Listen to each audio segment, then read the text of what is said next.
কোরআনে কারিমে বলা হচ্ছে, বিসমিল্লাহির রহমানির রহিম, ওমান লাম ইয়াহকুম বিমা আনজালাল্লাহু ফাউলাইকা হুমুল ফাসিকুন।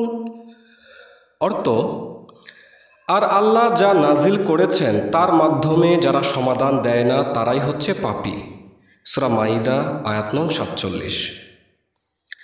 যা আছে এই বিশ্ব ব্রহ্মাণ্ডে তা আছে এই মানব ভাণ্ডে।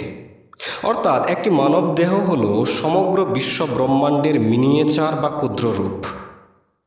যেমন বিশাল বিশাল গাছের ক্ষুদ্রাকৃতি পাওয়া যায়, এগুলোকে বনসাই বলা হয়।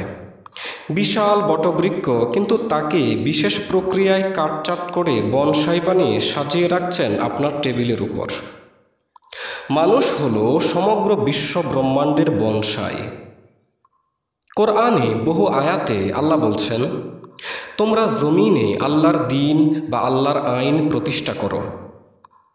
আল্লাহর জমিনে আল্লাহর আইন চলবে, এটাই তো স্বাভাবিক। আপন দেহ হলো জমিন আর মন হলো আসমান। আপন দেহ মনে আল্লাহর আইন প্রতিষ্ঠা করাই হলো আল্লাহর দ্বীন বা আল্লাহর বিধান প্রতিষ্ঠা করা। কিন্তু খুবই হাস্যকর যে মানুষ নিজের মধ্যে আল্লাহর আইন প্রতিষ্ঠা না করে সে যায় বাহিরে আল্লাহর আইন প্রতিষ্ঠা করতে। মানুষের কোনো ক্ষমতাই নাই সমগ্র বিশ্ব ব্রহ্মাণ্ডে আল্লাহর আইন প্রতিষ্ঠা করতে সে পারবে। এটা বরং জোর করে করতে গেলেই সেখানে অশান্তি, দ্বন্দ্ব, হিংসা, হত্যা ইত্যাদির জন্ম হয়। তবে হ্যাঁ, মানুষ তার আপন দেহরাজ্যে আল্লাহর দ্বীন বা আল্লাহর আইন প্রতিষ্ঠা করতে সক্ষম।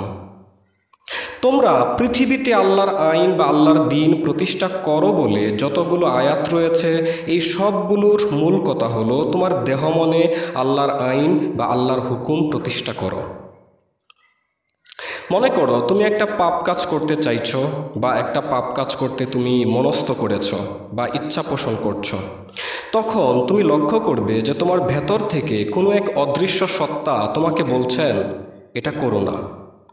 তোমার ভেতর থেকে যেই অদৃশ্য সত্তা তোমাকে পাপ কাজ করতে নিষেধ করেন আর ভালো কাজ করতে উৎসাহিত করেন, তিনি হলেন আল্লাহ। আর তুমি একটা পাপ কাজ করতে ইচ্ছা পোষণ করছো, তখন তোমার ভেতর থেকে একটা অদৃশ্য সত্তা তোমাকে বলছে কিছু হবে না, এটা করে ফেলো, প্রয়োজনে পরে তুমি তওবা করে নিও।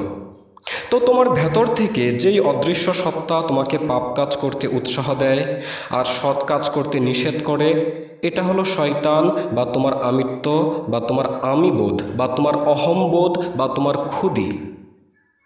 এখন তুমি যদি তোমার ভেতরে থাকা আমির বা আমিত্বের বা শয়তানের দিক নির্দেশনা অনুযায়ী তোমার দেহমনকে পরিচালিত করো, তাহলে তোমার দেহমনে বা বিশ্ব ব্রহ্মাণ্ডে আমিত্বের বা শয়তানের হুকুম বা শয়তানের আইন প্রতিষ্ঠা হলো। আমিত্বের বা শয়তানের আদেশ নিষেধ অনুযায়ী নিজ দেহমনকে পরিচালনা করার নামই দুনিয়া। কিন্তু তুমি যদি ধ্যান সাধনার মাধ্যমে তোমার আমিত্বের বা শয়তানের অবসান ঘটাতে পারো, তখন তোমার ভেতরে আল্লাহ আরও বেশি তোমার নিকটে চলে আসবেন বা তুমি আরও বেশি তার নৈকট্যে চলে যাবে। আর তখন তুমি যদি তোমার ভেতরে থাকা আল্লাহর আদেশ নিষেধ অনুযায়ী নিজ দেহমনকে পরিচালনা করো, তখন সেটাই হবে আপন দেহভাণ্ডে আল্লাহর আইন বা আল্লাহর দ্বীন প্রতিষ্ঠা করা। যারা তার ভেতরে থাকা আল্লাহর আদেশ নিষেধ অনুযায়ী নিজ দেহমনকে পরিচালনা করে, তারা একটি পাপ কাজও করতে পারে না। কারণ যখনই পাপ কাজ করতে যাবে তখনই ভেতর থেকে আল্লাহ বলে ওঠেন, সাবধান, এটা করো না। তাই যারা তাদের আত্মায় নাজিল হওয়া আল্লাহর হুকুম অনুযায়ী নিজেকে পরিচালিত করে, তারা পাপী নয়। আর যারা তাদের আত্মায় নাজিল হওয়া আল্লাহর আদেশ নিষেধ অনুযায়ী জীবন পরিচালনা করে না বা আমিত্ব বা ইঘো বা শয়তানের আদেশ নিষেধ অনুযায়ী জীবন পরিচালনা করে, তারাই ফাসিক বা পাপী। এই কথাটাই সূরা মাইদার ৪৭ নং আয়াতে বলা হয়েছে। যারা বলেন রাষ্ট্রে বা কোনো নির্দিষ্ট ভূখণ্ডে আল্লাহর দ্বীন প্রতিষ্ঠা করতে হবে, তাদের কাছে প্রশ্ন, রাষ্ট্র তো মানুষদের নিয়েই, যখন কোনো একটি নির্দিষ্ট ভূখণ্ডের মানুষ কিছু মৌলিক নীতিমালাকে অনুসরণ করে একত্রে বসবাস করে, তখন তাকে রাষ্ট্র বলে।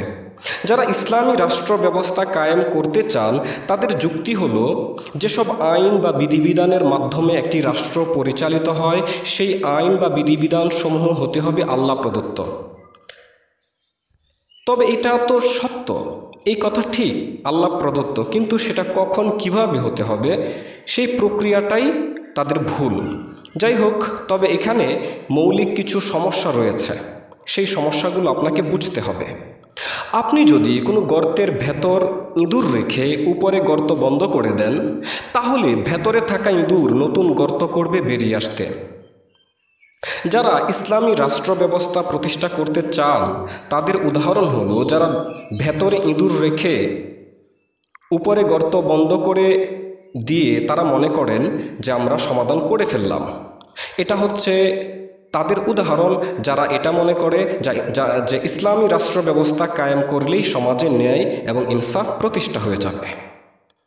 সুফিগণ বলেন, আমরা প্রতিটি মানুষ যদি আমাদের ভেতরে থাকা আল্লাহর হুকুম অনুযায়ী জীবন পরিচালনা করি, তাহলে একটি পাপ কাজ করাও সম্ভব নয়। তখন সমাজে চুরি, ডাকাতি, হত্যা, দর্শন, প্রতারণা, মিথ্যা, ষড়যন্ত্র, স্বজনপ্রীতি, দুর্নীতি ইত্যাদি কিছুই থাকবে না। অর্থাৎ সমাজে ন্যায় ও ইনসাফ প্রতিষ্ঠিত হবে।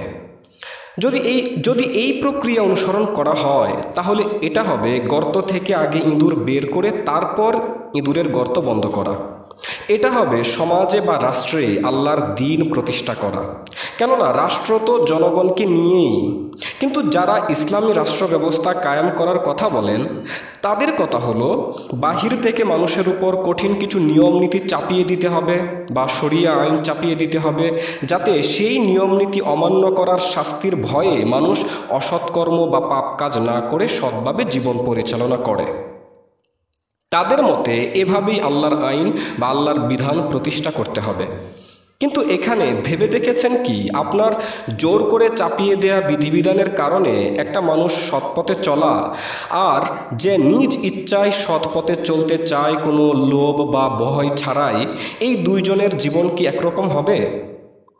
যে কঠিন নিয়ম নীতির ভয়ে সৎ পথে চলে অথচ তার ভেতরে ইচ্ছে আছে পাপ কাজ করার, সে কিন্তু সুযোগ পেলেই পাপ কাজ করবে। সে সুযোগ পেলেই তোমার চাপিয়ে দেওয়া নিয়ম নীতির বিরুদ্ধে বিদ্রোহ করবে এবং চাপিয়ে দেওয়া নিয়ম নীতির কারণে সৎভাবে চলতে তার কাছে খারাপ লাগবে। সে সুযোগ খুঁজবে কিভাবে এই নিয়মকে ভাঙা যায়।